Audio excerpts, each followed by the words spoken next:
نن درته د یوه دوزخي جالبه کیسه کوم چې تر ټولو وروستی کس به وي چې له دوزخه راویستل کیږي او جنت ته داخلیږي.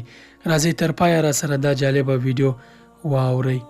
وروستی دوزخي چې له دوزخ نه به ویستل کیږي او جنت ته به ځي، پوهیږئ څوک دی؟ په حدیث مبارک کې راځي وروسته له دې چې انسانان ټول د دوزخ له پاسه پل نه تېرېده پیل کړي، ځینې به ترې وغورځېږي دوزخ ته او ځینې به ترې واوړي. بیا الله تعالی په خپل پراخ رحمت سره ملایکو ته امر کوي چې هغه کسان له دوزخ نه وباسئ چې د الله تعالی عبادت یې کاوه. دوی به هغه خلک وي چې په دنیا کې څه ناڅه عبادت کړی و خو کافي نه و او ګناهونو دوزخ ته رهي کړي وو. ملایکې به دوی څنګه پیژني پوهیږئ؟ ملایکې به دغه دوزخیان چې الله تعالی ورته بخښنه کړې او جنت ته بیایي د سجدو له نښو پیژني.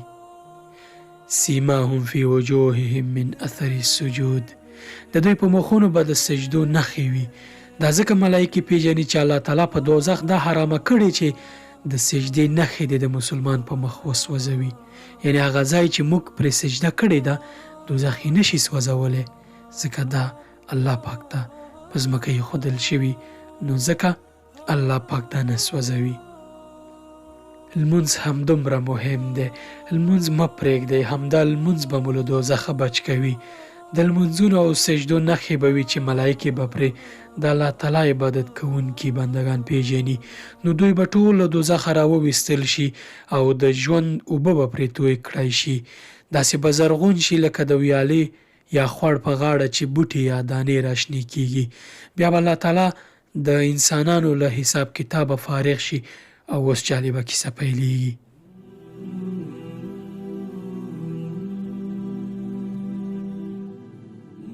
یو سړی به وي چې د جنت او دوزخ ترمنځ به پاتې وي او دا به وروستی دوزخي وي.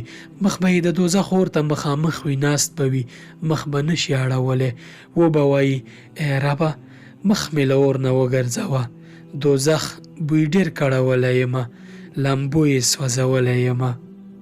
سبحان الله. الله تعالی به وفرمایي که دا سوال دې قبول شي نو آیا بل څه به هم وغواړې؟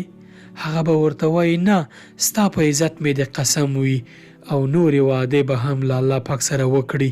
نو الله تعالی به یې مخ له دوزخ نه وګرځوي او کله یې چې د جنت لوري ته مخ کړي او د جنت ښایست او ښکلا وویني، تر هغې وخته چې الله غوښتي وي نو چوپ به پاتې شي. بیا به ووایي ای زما ربه د جنت دروازې ته مې ورسوه. الله تعالی به وفرمایي آیا تا له ما سره ژمنه نه وه کړې چې له همغه یوه سوال نه به پرته بل څه نه غواړې؟ دا شخص به وایي ای الله ستا تر ټولو بدبخته بنده مې مه ګرځوه. الله تعالی به وفرمایي که دا سوال دې هم ومنل شي آیا نور څه به نه غواړې؟ دی به وایي نه، ستا په عزت مې د قسم وي له دې پرته به هیڅ نه غواړم. او د الله تعالی سره به نورې ژمنې هم وکړي. بیا به یې الله تعالی د جنت دروازې ته ورسوي.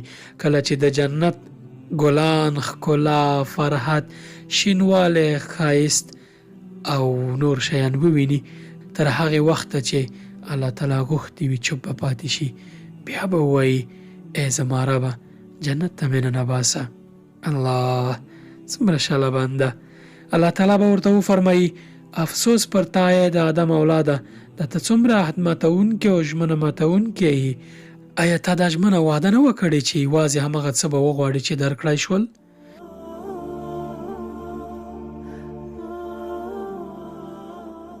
ښه بنده به وایي زما ربه ستا تر ټولو بدبخته بنده مې مه ګرځوه.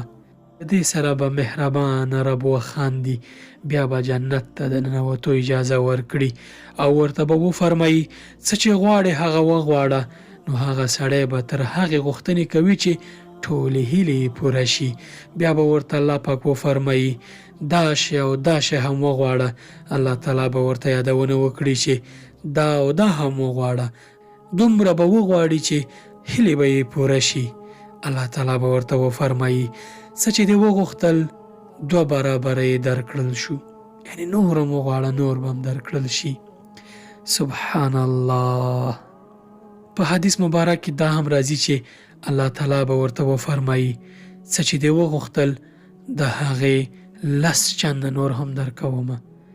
الله ته څومره مهربان رب، خپل رب مه ناراضه کوه ای غافل بنده.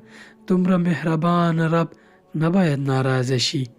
په دې حدیث کې سړي ته دا درس دی چې الله پاک پراخه رحمت او پراخه مهرباني لري. هیڅکله مسلمان هغه انسان چې یوازې یو ځل یې الله پاک د رضا دپاره کلمه ویلې وي، نیکیانې یې کړې وي او غفلتونه او شیطان بې لارې کړی وي، الله پاک شیطان ته دا مهلت نه ورکوي چې پروژه یې دوامداره بریالی شي او مسلمان ابد لپاره بدبخته کړي. سبحان الله، الحمد لله، حمدا كثيرا طيبا مباركا فيه كما يحب ربنا ويرضى.